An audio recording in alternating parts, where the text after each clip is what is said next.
croyez en votre territoire, croyez en votre pays. Il a tous les atouts pour se développer, il a des difficultés, mais justement, mobilisons-nous pour qu'on puisse magnifier les atouts de ce territoire. Je suis Thierry Devimeux, je suis préfet de la Guadeloupe depuis maintenant 1 an. J'arrivais de la Drôme, mais avant la Drôme, j'étais en Ardèche, à Saint-Pierre-et-Miquelon, dans le Nord, en Guyane, à La Réunion, en Haute-Marne, en Lozère, en Haute-Loire. Enfin bref, comme tous les préfets et les sous-préfets, j'ai eu une vie de nomade où j'ai eu beaucoup de fonctions, beaucoup de missions dans différents territoires. Je suis de formation ingénieur agronome. Je fais partie des quelques préfets qui avons un cursus d'ingénieur. Comment on devient préfet? C'est une bonne question. Il y a une question pratique, c'est qu'il faut appartenir à un corps dans l'administration de cadre de catégorie A+, mais au-delà de ça, c'est surtout un choix qui est fait par le président de la République sur proposition des ministres de l'Intérieur. On ne dit pas « je vais devenir préfet », on est choisi pour être préfet. Le rôle d'un préfet, c'est dans un territoire, ici en Guadeloupe, de représenter l'État localement et d'être le patron de l'ensemble des fonctionnaires de l'État dans le territoire. Et je suis donc chargé d'appliquer les politiques que mène le gouvernement sur le territoire et de faire en sorte que l'ensemble des fonctionnaires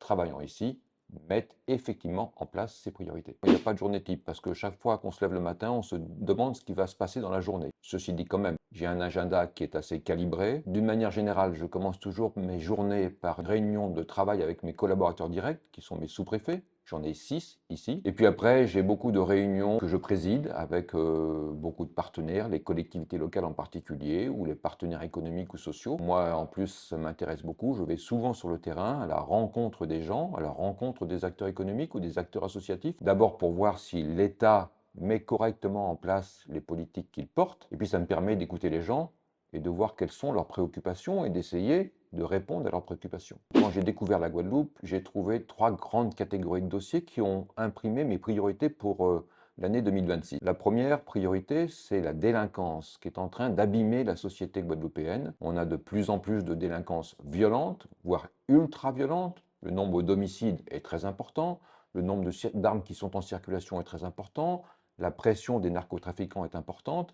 Et puis on a une violence qu'on retrouve à peu près partout dans la société. Des violences faites aux femmes, des violences faites aux enfants. Et c'est pour ça que ma première priorité a été d'essayer de rendre la Guadeloupe plus sécurisée, lutter avec grande énergie contre la délinquance. La deuxième priorité, c'est le constat d'une société qui n'est pas en très bonne santé. Je regarde le taux de pauvreté, le taux de décrochage scolaire, le taux d'illettrisme, le nombre de bénéficiaires du RSA, le taux de chômage. Tous ces indicateurs ne sont pas bons. Ils sont très supérieurs à ce qu'on retrouve dans la moyenne nationale. Et donc ma deuxième priorité d'action pour l'ensemble des services de l'État, c'est de rechercher une Guadeloupe plus solidaire, faire en sorte d'offrir des meilleures conditions de vie et d'avenir pour la population, à travers le travail, à travers la solidarité entre les Guadeloupéens, à travers l'action publique. Et enfin, troisième priorité que j'ai identifiée en arrivant, c'est une Guadeloupe qui a son écologie, son écosystème qui est fragilisé. On a des problèmes d'eau et d'assainissement. On a des problèmes de gestion des déchets. On a des problèmes d'empreinte carbone, puisque beaucoup trop de gens prennent leur voiture pour se déplacer. Et je sais que c'est malheureusement une nécessité. Mais du coup, on a une empreinte carbone